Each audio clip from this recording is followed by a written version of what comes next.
This is the Cover 3 Tailgate.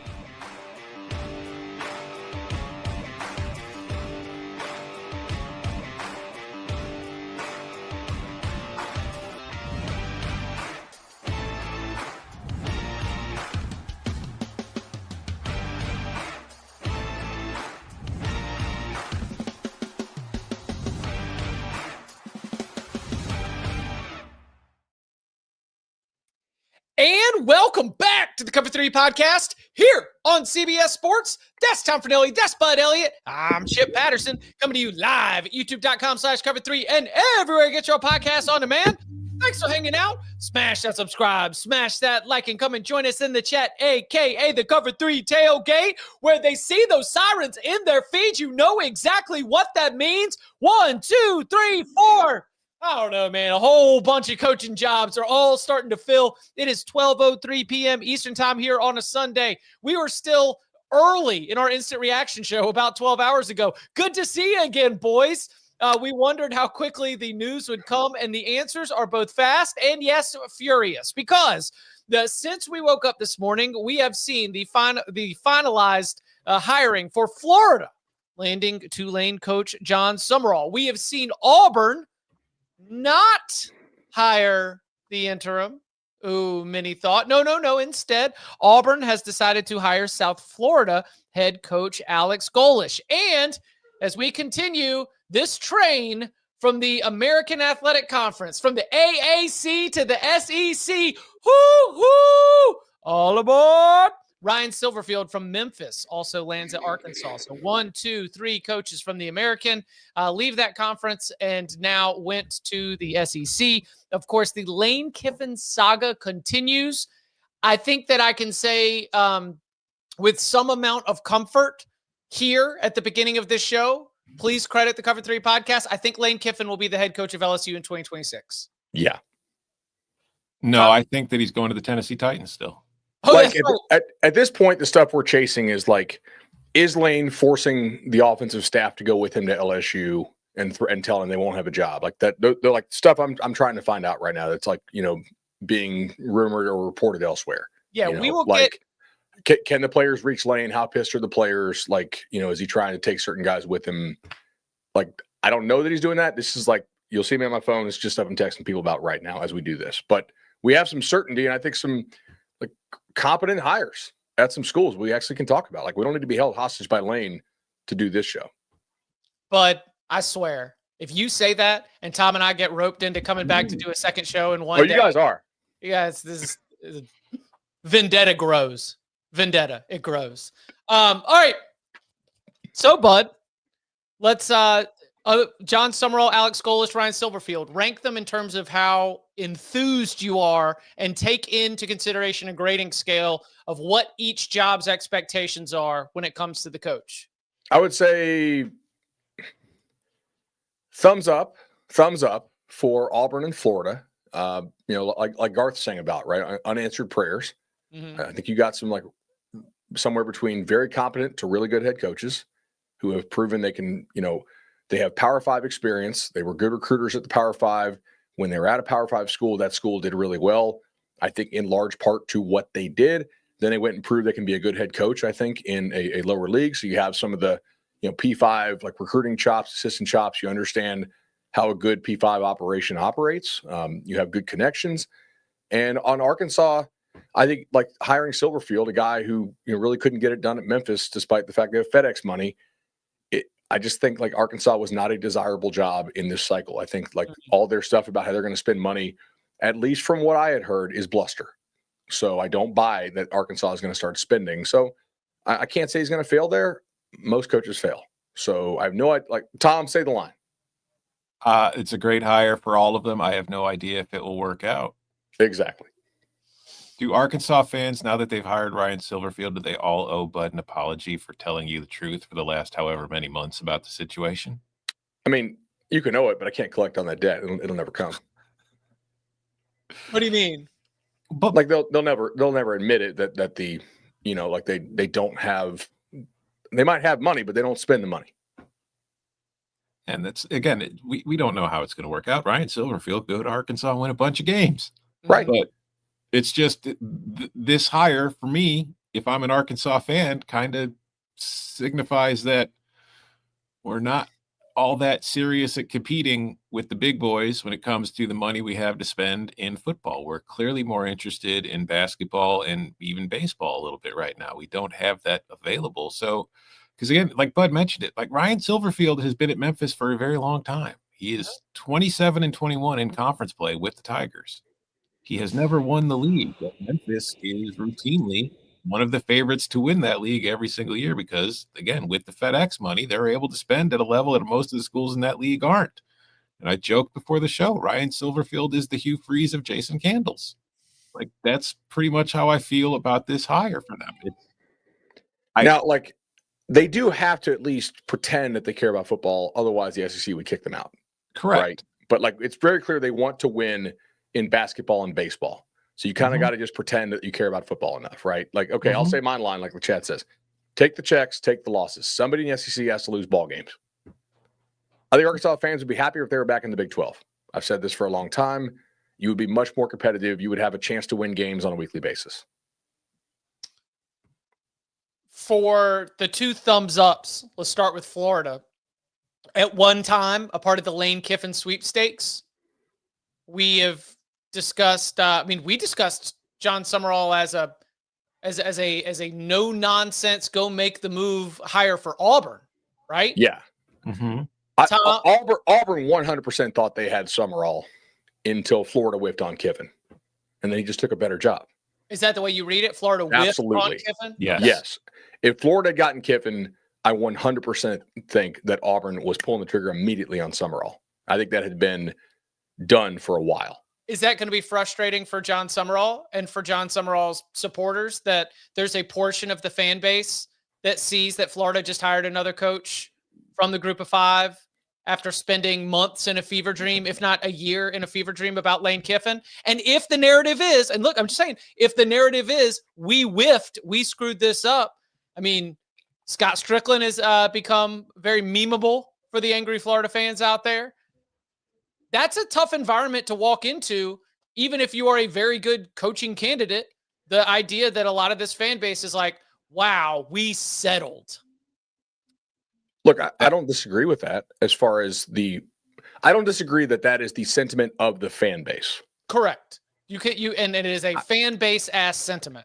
People are going to think this is crazy, but I would rather have Jon Sumrall at what it costs to hire Jon Sumrall, given how often coaches fail, than to drop $100 million for Lane Kiffin, considering the buyout and how much it would cost to get him there, and the fact that he's failed at 2, what do you want to call them, championship expectation jobs, whereas Ole Miss is not a championship expectation job.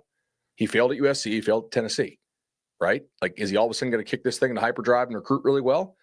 Maybe LSU is that damn good that you can do it and recruit itself. I think there's actually some truth behind that. Yeah, for sure.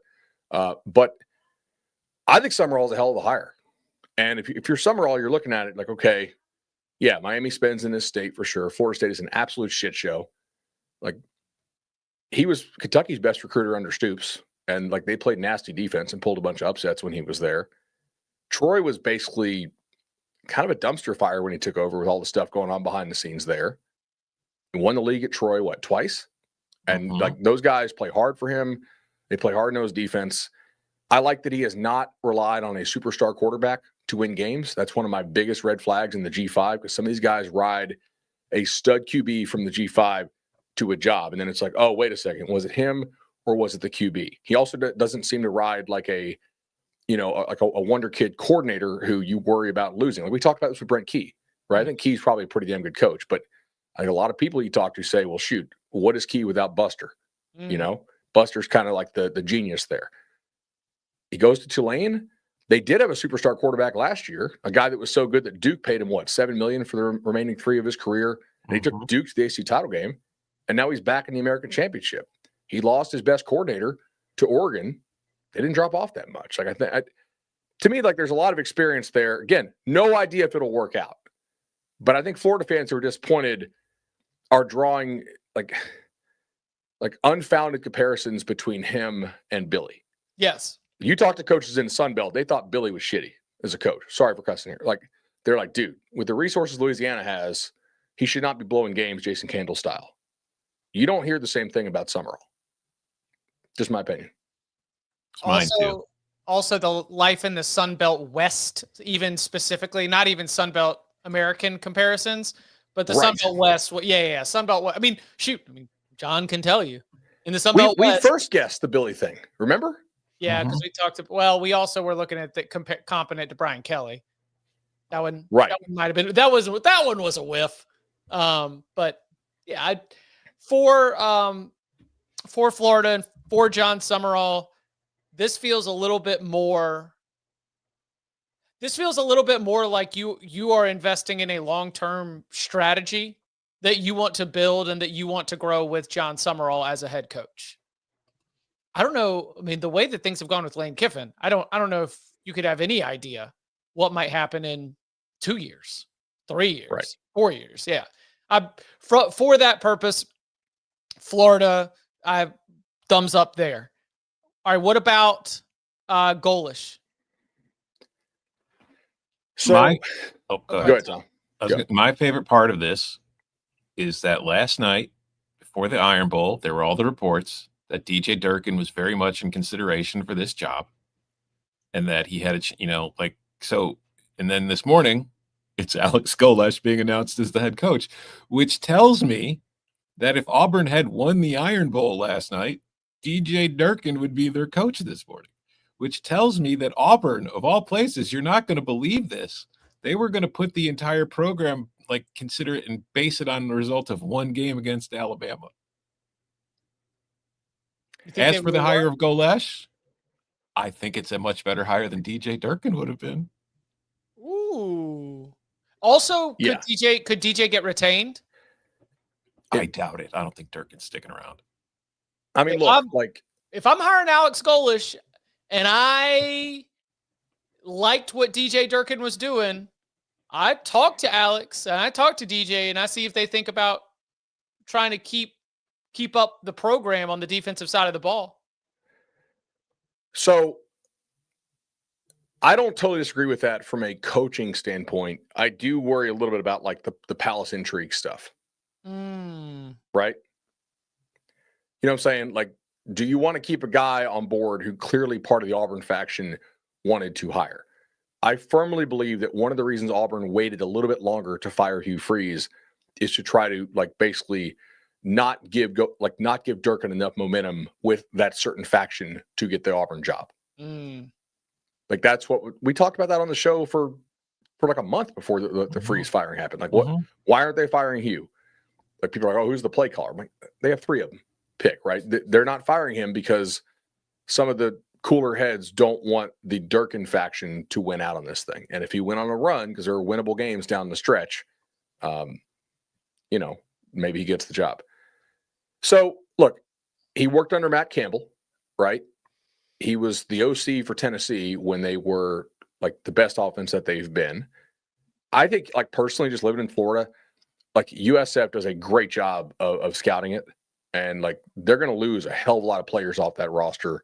I think that's why Golesh had to jump, because they've done such a nice job scouting.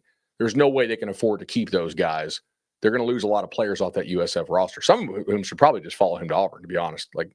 They got Singleton, the receiver. They got a pretty young, promising DN, some premium position type guys who I think can play in the SEC and play well.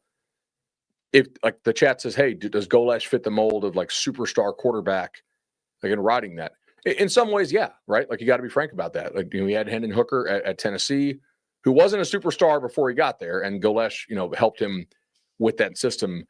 I'm a little less worried about the superstar quarterback thing if you run the Baylor Bryles stuff. Yeah. Because everybody puts up numbers in that offense. I mean, Aguilar is terrible, and he's still putting up numbers for Tennessee this year, right? So, yes, but because the system, slightly less worried about it, I guess.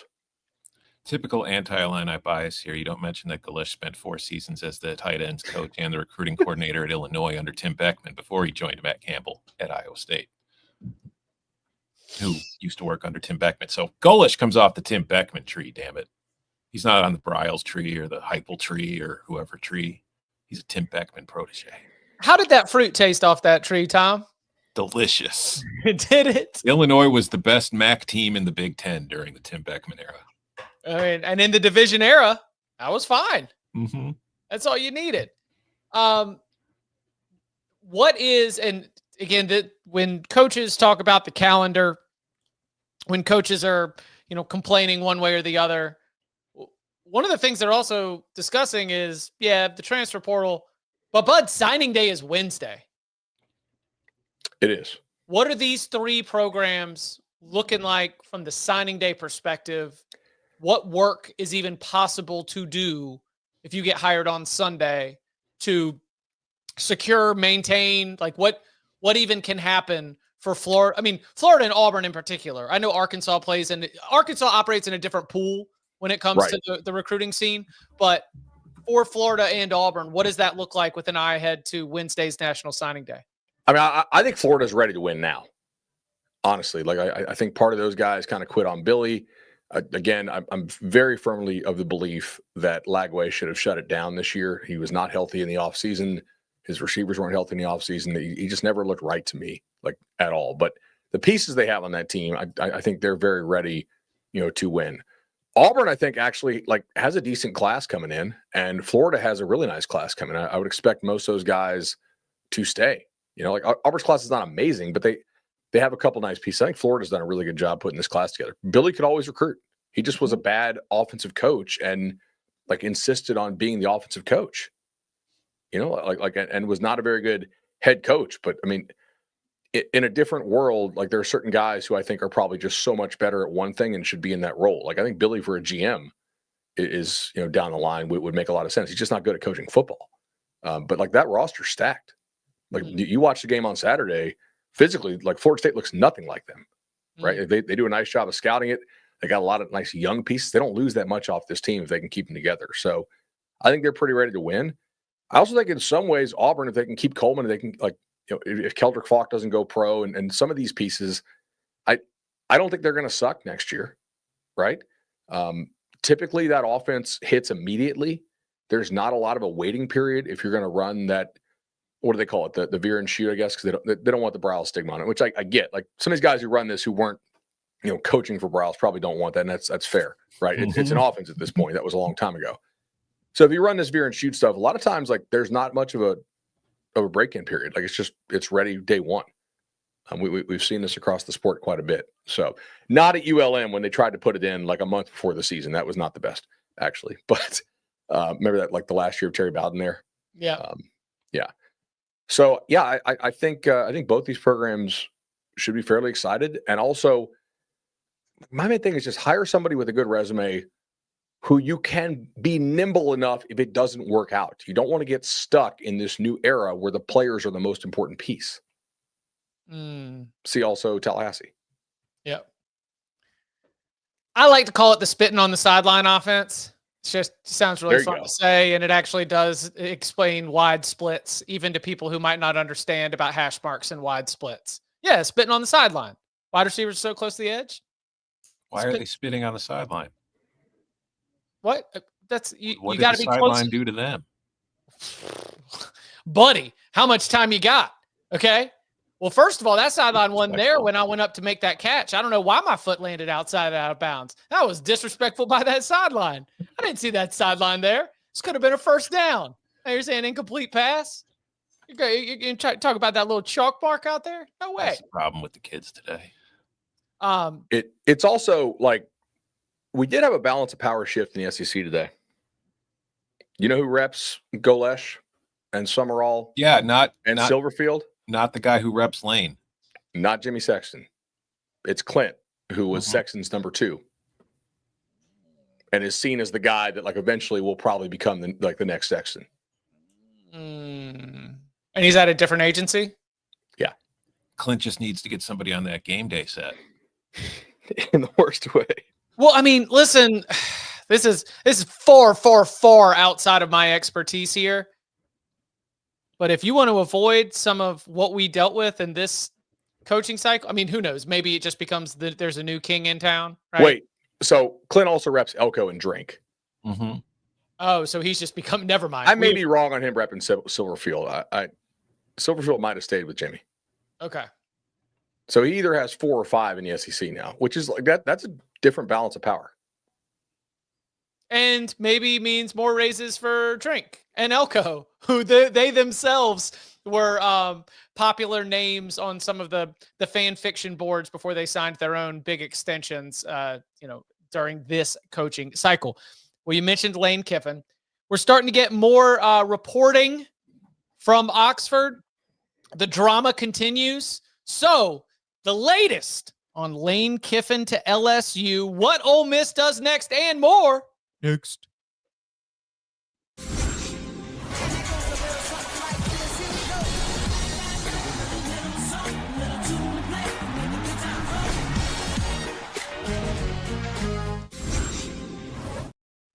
Back here on the Cover 3 podcast. So, according to Chris Lowe, Lane Kiffin has lined up most of his offensive staff to join him at LSU.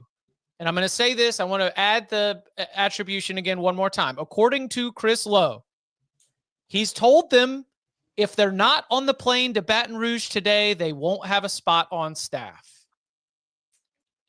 Tom's eye roll, for those watching at youtube.com/cover3, is a perfect encapsulation of how this feels to cover this right now.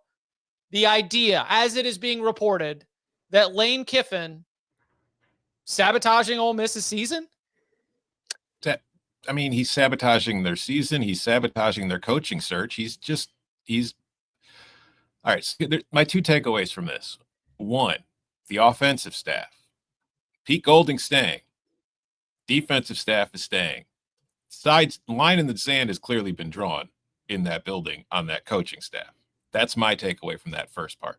The second part is the man who can't make a damn decision and has to keep pushing the deadline back and back and back is now telling his staff that they have until this time to make a decision or else they're not getting the job. It's almost like he holds himself to a different standard than he holds everybody else. Enjoy that $100 million LSU. I mean, like, I think Lane can build a fine staff at LSU, whether he takes his entire Ole Miss offensive staff or none of them. It's Lane's offense. Mm-hmm. But I'm a little bit more interested in what does Ole Miss do on this? Yeah. Congrats, Pete Golding. You're going to be coaching in the college football playoff. That's a question the committee might ask. That sucks. It could end up being a great story for Ole Miss. What if Pete Golding and the Rebels go on a run? That would be storybook type stuff for sure. But I mean, Pete Golding and anybody else who sticks around will 1,000,000% have the support of the fan base, who is going to be furious with Lane. So you're going to have that going in your direction. And if you have any kind of success, you're going to have their full support going into next year if you end up becoming the head coach. So I don't know. Is he making the same ultimatum to the players? He's not talking to the players, according to one of the reports I saw. Like that doesn't make a lot of sense. It's not like Ole Miss doesn't have money, right? Like, okay, you can't come with me to LSU if you don't come right now. You can't leave now anyway. The portal doesn't open until January. Right. Mm-hmm. The coach things makes more sense because like some of those guys would be out of an SEC job, presumably, right? If if they didn't go with Lane. So he has leverage on the staff. He doesn't really have leverage on the players. Now, maybe if you're trying to rally the players, don't play. Shut it down. Yeah. I don't want that. I just don't like any of this. To whose benefit? For the player? Like, how does that appeal to the player? I totally get the appeal to the coach. Like again, it comes down to the leverage. Like, how are you? It's carrot and stick. I don't really know if you have either for the players. Oh no, you're just promising. I mean, the players are going to have to deal with the new head coach. You are promising them a spot on the Lane Kiffin LSU roster. I mean, just Players shut it down before bowl games in preparation of entering the transfer portal and going to spend next season somewhere else. That is true. Typically, you don't see that on playoff teams in which they're leaving, like in which they would not be receiving we massive typically raises. don't see leaving a playoff team for a conference rival. Yeah, but like typically these guys who shut it down are dudes who are going to make a lot more money elsewhere, right? It's a financially based decision, and they don't feel like they have anything else to play for. If you work the whole year to get in the playoff and you're making good money, and obviously Ole Miss spends really good money. They have an AD who believes in NIL and like thinks it's the thing. And Keith Carter, like they literally shut down and paused their stadium renovations. He's like, no, we're going to put our money into player dev, into NIL, like into talent. I don't think you like. What are you going to say? Like LSU's going to double your salary? No way. You're trying to use way too much logic for a completely illogical situation involving illogical men doing illogical things. Sure. I guess I'm addressing like, will it work? I don't think that works. I don't think that works either. On the coaches, it might. But it's nasty. It is nasty, nasty, nasty work. Ugh. A lot these last few years. A lot. According to the reporting, and this definitely looks pretty solid. The Lane Kiffin introductory press conference at LSU will be Monday. So Lane Watch will have another day before we are officially. What time is that at? I don't know. Neither do they. What? I'm just saying, how many times will it get pushed back? Oh, yeah. I don't know. I mean, I don't really. I feel like if we've learned anything, we can't really put a timeline on Lane Kiffin. The chat is saying the LSU planes just took off to go pick him up. I don't know if that's true or not. But well, remember they're sending 2 planes, right? Because we got to bring another one for the dog. That lunatic might be because there probably are some lunatics in the Cover 3 tailgate. I don't want to associate you with Lane Kiffin. That sociopath had his little Juice Kiffin Twitter account tweeting pictures of the SEC championship game field. Did you see that? You know the one thing we got right throughout this entire thing? Lane's going to make it about Lane. Yes. Like we laughed at this idea that Ole Miss was going to give him an ultimatum before the Egg Bowl. I was like, no, he's going to want his 72 hours of the whole sport focusing on Lane. And he also gets the situation where he puts Ole Miss in a real bind, which increases the odds that Ole Miss has a bad season next year without him, which makes it look like he was propping that whole thing up. And by the way, that's a conference rival who you are fighting for playoff spots against. Yeah. The whole situation is effed, period. Like it's all completely messed up. If you're a Florida fan and you're watching this, I don't know how you can be like crazy disappointed you didn't get Lane Kiffin. Again, he might kill it at LSU. Everybody does, pretty much. I mean, Brian Kelly probably would still be the head coach if he wasn't an asshole. Yeah. You know? He didn't win championships by year 4 like Saban and Miles and Orgeron. Not Miles. Like Saban and Miles and Orgeron did. But he made it. He was in the SEC title game. He was winning a good amount. Just, ugh. So what is that? I know they're both SEC gigs, so they clearly have giant spotlights. But as far as the spotlight on you, where do you think it's brighter, Baton Rouge or in Oxford? Baton Rouge. Mm-hmm. So, like, will the stories be about your trips to the yoga studio, or will they be about something else? Well, if everybody who decides they want to air out all their Lane Kiffin dirty laundry over the next couple weeks. That's already starting. Yeah. That Ole Miss 24/7 board is worth $100 right now for a subscription, man. I'm telling you what, like that. I saw Neil McCready said they got a sale going on. Dude. If you want to go sign up for that Ole Miss 24/7 VIP, I mean, I want to say, I don't want to. Neil's done. He has done exhausting and thorough work throughout all of this insanity. So I want to make sure I get their sale price right because, yeah, it's this. This is going to be one of those times, right, where it happened after BK got fired at LSU. Mm-hmm. Stories out of the woodwork. Do you think Mike Slive would have allowed this? No. Like Sankey's not a gangster like Slive was to credit. Like that's Godfrey's line, right? But I think he's onto something here. I think Slive would have called in Jimmy and been like, "Hey." Certainly possible, but I think we're in a different era now where like all this drama is good because you're stealing the spot. It's also because Ole Miss is not one of your Tiffany programs. Yeah.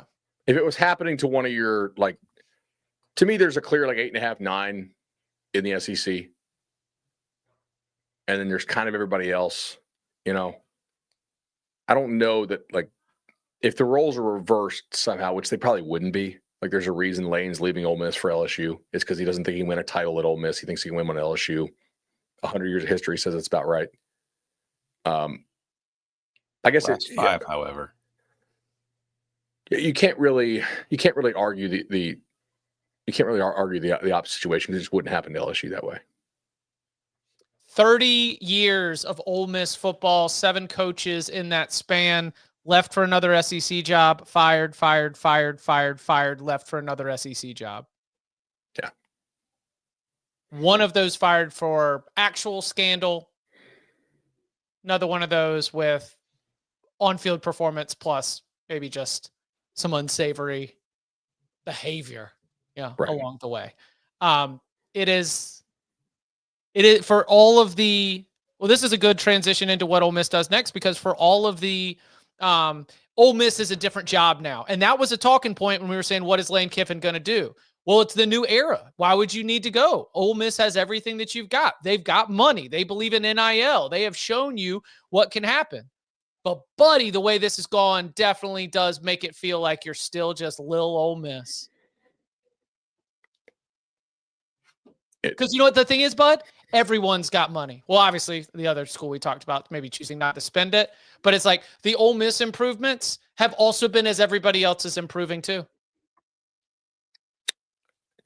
Yeah, and look, it in some ways there's a bit of like the conversation we had about Drinkwitz. Like, Drink, either did you get an extension at Missouri or get out? Because they were first movers in the NIL space. Them and Ole Miss, Missouri and Ole Miss, specifically. Like, does your first mover advantage dry up? Some of the guys who were first movers in the portal, which Ole Miss also fits in that category, although they continue to do a nice job in the portal. Like, does that dry up as the portal dries up some with the the advent of these multi-year deals? Fewer guys are going to be hitting the portal, right? But yeah, I still think Ole Miss is going to spend like crazy. They're going to be really motivated to show like, hey, this was not just Lane, and Lane's obviously motivated to show, hey, it was just me. So who do they hire? What kind of job is this? It's a good job. The top 20 college job, football playoff there. Mm-hmm.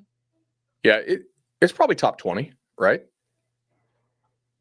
Is it top half SEC? Yeah. Right now it is. Right now it is. I mean, look, Sumrall pretty clearly chose Florida. I would say Florida. I think Florida's the top half SEC. You know what, though, is that, I mean, yeah, I think Florida's probably a better job than Ole Miss, but that's also bird in the hand. That's fair.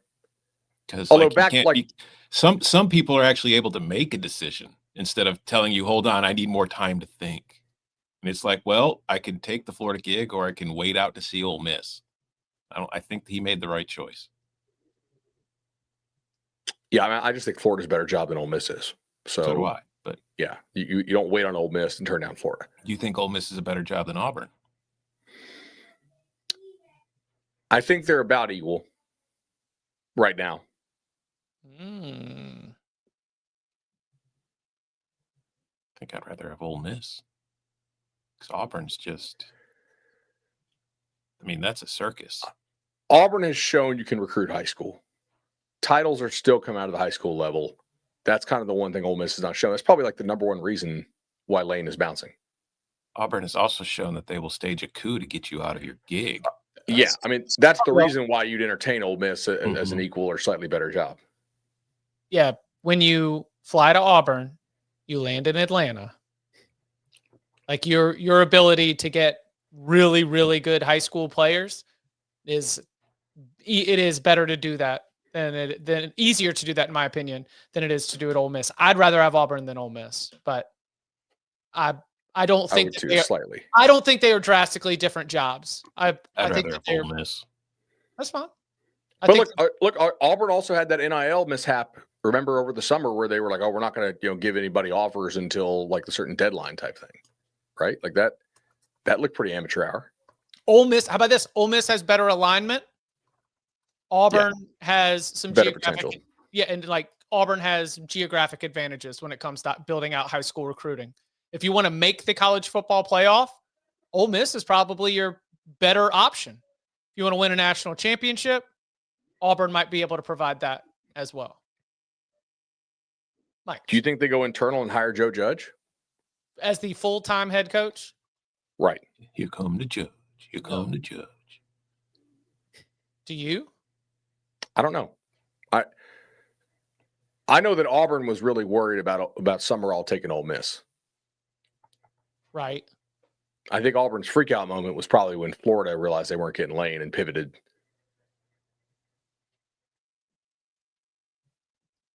So who's on Ole Miss's list?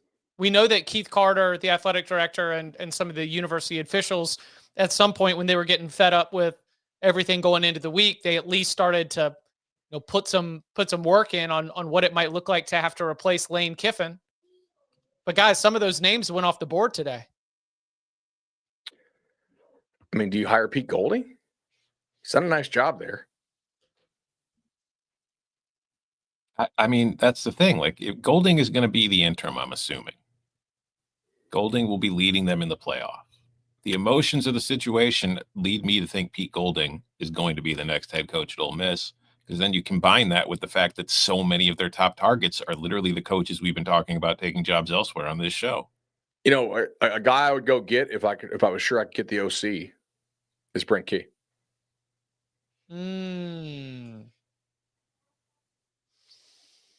That man stood up there and said, "Cut me open, see what I bleed." Mm-hmm. And guess what? Blood is red and blue, depending on whether it's in your body or not. I mean, like a lot of the rumors last night from the Durkin people were like, "Hey, they're going to get DJ and he's going to get Buster." Interesting. And I was like, I don't love that, but I don't hate that. Yep. Again, that's just rumors, like on Message Sports stuff, but like just running through hypotheticals if they were to come open. Speaking Why not of, just hire Buster. If you're that high on him, let Key stick at Georgia Tech and bring his OC. Why? Like, that's the thing. Like, schools seem terrified to hire coordinators now. It's wild. And it's like you think of who a lot of these really good head coaches where they came from before they got the job. What were they?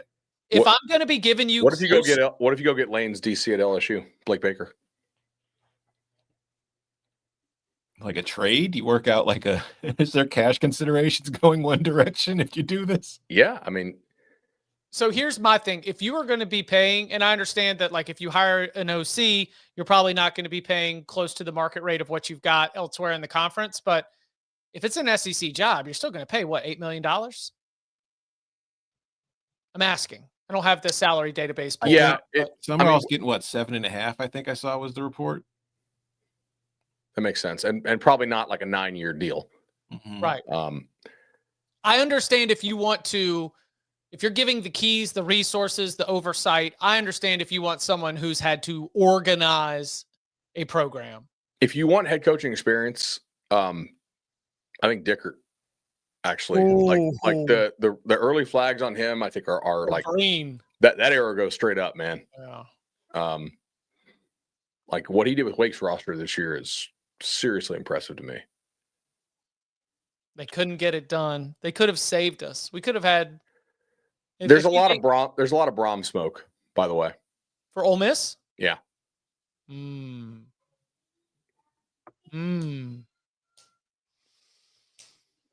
If you Brent have Key, to Jeff go at coach, Brom. like, what about Manny Diaz?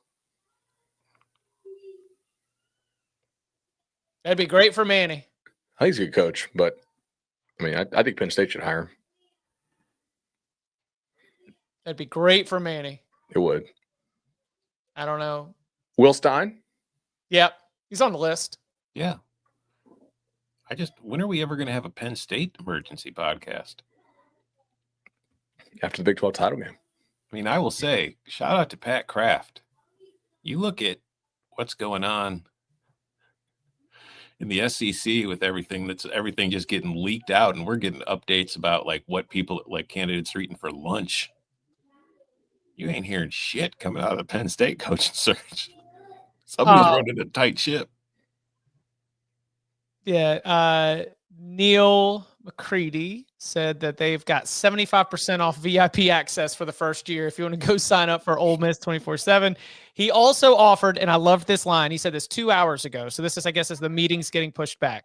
Neil said, I covered Mike Price going to strip clubs and losing his gig at Alabama.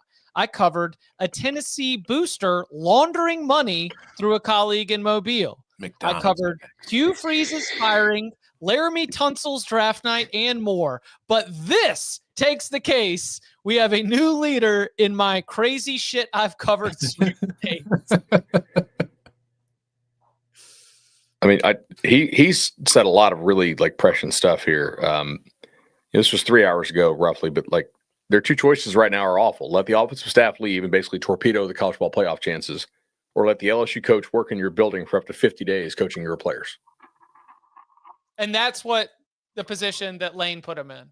Right. No. That was the position Lane was put in when they forced him.